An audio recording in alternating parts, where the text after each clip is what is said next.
Hello guys, ఇప్పుడైతే మనం మన బాల గణేష్ని తీసుకొచ్చేసాం. ముందుగా అందరికీ హ్యాపీ వినాయక చతుర్థి. మన బాల గణేష్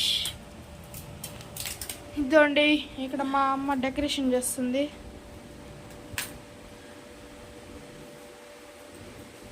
హలో గాయ్స్, ఇద్దండి చూడండి. మా అమ్మ ఇప్పుడే చెరుకులు ఎత్తుకుంది, చెరుకులన్నీ పెడుతుంది.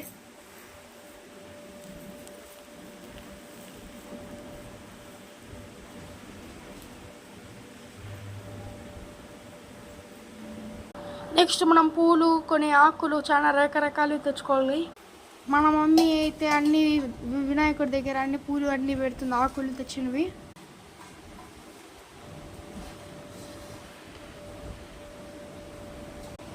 గరికి అయితే పెడుతుంది, చాలా ముఖ్యం అది. సైడ్కి చూడొచ్చు. ఇద్దండి గాయస్, ఇది దర్భా అంట, ఇది కూడా పెట్టాలి వినాయకుడికి.